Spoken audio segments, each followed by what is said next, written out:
కదా, good bye. ఏంటో ఈ అమ్మాయిలు, ఈడొకడు. ఏమైందిరా? కూలైందా?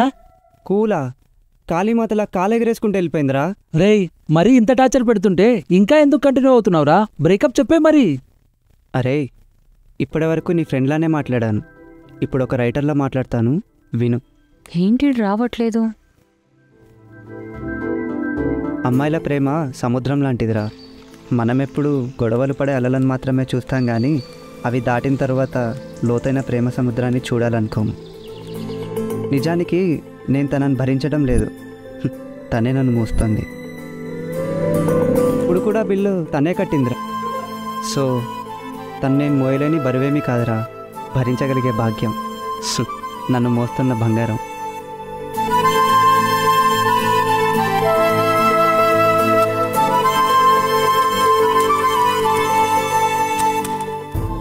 మనం బాగున్నప్పుడు అందరూ బాగానే ఉంటారురా.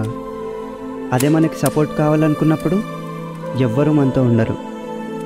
కానీ నా కష్టాల్లో కూడా నాతో ఉంది చూడు, అప్పటి నుంచి నేను తనకి కంప్లీట్గా సరెండర్ అయిపోయా. పిచ్చోడు, నేనంటే ఎంత ప్రేమో కానీ నాకే చెప్పడు. I love you. నీ పిల్ల నిజంగా గ్రేట్ రా. రేయ్, ఎవరితో ఆ సోది? నన్ను డ్రాప్ ఎవడు చేస్తాడు? వస్తున్నా బేబీ, పదా. రేయ్, ఇంతకీ ఎస్ఎన్పి అంటే ఏంటో చెప్పరా? ఎస్ఎన్పిఏ అంటే సంక నాకి పోతావు అబ్బాయి. అమ్మాయితో అంత ఈజీ కాదు.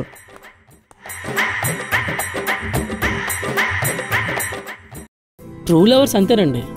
టామ్ అండ్ జెర్రీలో గొడవ పడితే డిస్టెన్స్ పెరిగింది అనుకుంటాం, కానీ వీళ్ళు డిస్టెన్షన్ లెవెల్లో ఉన్నారు.